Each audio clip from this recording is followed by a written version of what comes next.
Welcome back everybody, my name is Tucker, and in today's video I wanted to have a little bit of fun because if you've been watching my videos over the past like 4 or 5 days or so, you'd know that Toronto Raptors fans are not particularly happy with me at the moment. So in today's video, I wanted to bring back the love a little bit. You know, yesterday was Valentine's Day, and say something positive about every single Raptors player. Connecting that to Valentine's Day was probably a little bit weird, but we're gonna leave it in anyway. All right, so we're just gonna do this based off games played, and the first one is Terrence Davis, and he's a guy that a lot of people thought should have been in the Rising Stars game and was not. Only 22 years old, is a solid defender and actually a really good volume shooter as well. So definitely a key rotation piece for them, and that's one of the positives about this team for sure, is the amount of depth that they have. I keep trying to make this into a video talking about them as a team again instead of these individual players, because right there I almost talked about how they don't have as much star power, and then people are gonna get mad at me. But let's just keep moving before y'all get upset. Next up now, OG Anunoby, still just 22 years old, which is wild to me. It seems like he's been in the league for a while, was really good at Indiana in college, had a knee injury issue coming into the league, and then had some injury issues at the end of last season that kind of took him out of their rotation, but he's been really good for them so far this season. Another guy that can defend and can shoot. There's a lot of players like that on this roster, and he's actually a really good cutter and is improving as a passer as well. Yeah, I do actually watch the games, you know, I actually know who these people are. I'm going to be interested to kind of see if he can develop into more of a foundational piece for them moving forward, because he will need a new contract relatively soon, if he's just going to be a 3-and-D guy. He's very good at that, but I'm interested to see if maybe he can step up his game and be like a 15-point per game scorer type guy that kind of goes towards more being a mid-level contract type guy, like maybe making between 12 to 15 a year, rather than someone that's going to sign an extension worth probably like 7 to 10 a year. Moving on now to Chris Boucher, who's been a big guy that's actually stepped up for them in the wake of all of their injuries.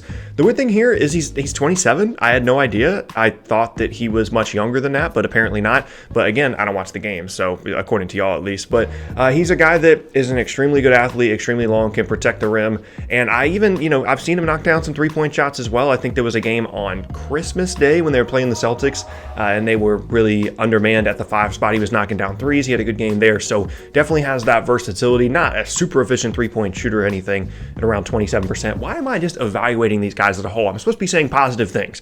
Good rim protector, good athlete, and someone that they just kind of found and has been good for them in the wake of all these injuries. Next up now, Fred VanVleet. Fred VanVleet with a V. See how it sounds similar to Fred VanVleet? Someone in every single Raptors video comes at me with, you know it starts with a V, or you know his name has a V in it, right? Of course I know that, but when I'm saying Fleet or Vleet or whatever, it sounds similar, so sometimes it's going to be a little bit messed up. It's okay. I can't help myself but be negative. What is wrong with me? There's something wrong with me in my life. Hold on, let me get some coffee. All right, VanVleet, really good high volume three-point shooter, someone that can defend well as well, and just does a lot of things well. Like, he's a really good all-around player, can attack the rim, can play make, can defend, can shoot threes, doesn't necessarily do any one thing at a super high. Again, Tuck, why am I analyzing positive things? Really good high volume three-point shooter, brings great energy, at times is the heart and soul of this team, had a really good playoff run last year, so a very, very good player, and someone that's probably gonna get paid too. Next up now, Pascal Siakam, who still is just 25, as is VanVleet, so they're definitely, you know, pretty well set up here for the future if they bring back, or not if they bring back both those guys. Siakam already has a contract. If they bring back him and VanVleet. Siakam, if the most improved player award was truly given to the player that's improved the most, he would have been the first back-to-back winner for this season, because, and they're not going to give it to him because that's not how it works, but he would have been that. And he's someone that, again, has just continued to improve his game, has become a better three-point shooter, can attack off closeouts more. A lot of the times in the postseason last year, a lot of what he was doing was off of kickouts and attacking closeouts and off of everybody else, but he's expanded his game to work a little bit more in the post, to be able to drive by guys. And it's crazy to see his development from someone that was just like an energy guy, could occasionally knock down a jump shot, to now being a legitimately really skilled foreman. Next up now, Serge Ibaka, not the rim protecting force that he once was in Oklahoma City, leading the league in blocks a few times there, but to be a guy that 30 years old that's still hitting 40% of his threes and giving solid rim protection and rebounding the ball. Sometimes I hate watching him because it can just be a little clumsy. I've got to stop. Positive. 40% three-point shooter, really good rim protector, someone that was really critical for them at times in the postseason, depending on the matchup, and having that ability to go between Gasol or Ibaka at the 5 spot, or even playing both of them at the same time, was really helpful for them, and he's a really good high-value player for them. Next up now, the player that I apparently disrespected the most in these Raptors videos, it's Kyle Lowry, because I didn't say that he should have been an all-star, and then I said some other things, and I'm just going to say negative things about myself the entire time in this video, apparently. But Kyle Lowry, again, another guy on this team that shoots the ball extremely well from three-point range, can play make, has always been a good defender despite his limited size. That sounded really weird, despite being a smaller player and someone that, again, can be the heart and soul of this team. And in all honesty, I can admit probably should have been considered more for the All-Star teams when I was doing those videos. I can admit that. Next up now, Rondae Hollis-Jefferson, and I cannot believe that this guy has played 43 games for this team. Like, I know that he's played some for them. He's played small ball 5. Maybe he's improved a lot based off of what I've seen from him in the games. He's pretty much the same player that he was in Brooklyn, where he couldn't finish inside. He was a good defender, but not great. Someone that you kind of had to play at the small ball 5 or the 4 sometimes to be effective because he can't shoot the ball at all, and he couldn't finish at the rim either. Positive things about Rondae Hollis-Jefferson.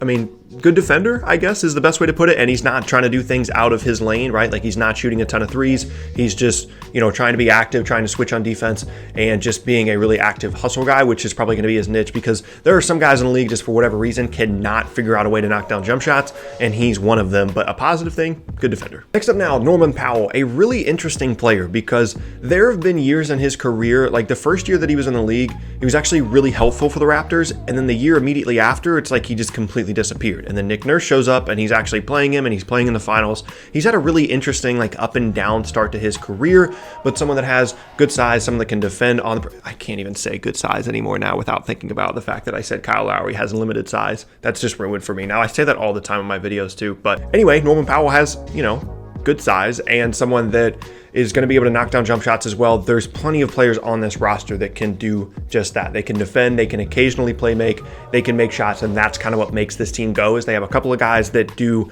the majority of the creation, and then other guys that can either cut off of that or occasionally play make, but for the most part, they're just going to make shots, they're going to make the smart plays, they're going to move the ball, and then they're going to defend well, and he is another one of those guys for the Raptors. Next up now, Marc Gasol, who's only played in 35 games, but this guy is living his best life. He's making a ton of money this year, as he did last year. He won the gold medal over the summer, and he won the NBA championship right before that. So this guy is living his best life. Hasn't had a great season from a statistical standpoint at all because he's been banged up, he's been injured, but when he's in there, he is kind of their secret weapon against some of the better bigs in the Eastern Conference once we get to the postseason, especially Joel Embiid. So they kind of have that in their back pocket all the time, and it's probably not the worst thing that he's missed so many games throughout the season, because really they're going to need him in the postseason rather than some random game in November. Next up now, Patrick McCaw, another guy that kind of like Norman Powell has had this like up and down start to his career, where he was at times really valuable for the Warriors and then fell off and then ended up on the Raptors. And now his thing is that he's won like 3 straight championships, right? I'm remembering that correctly, that he won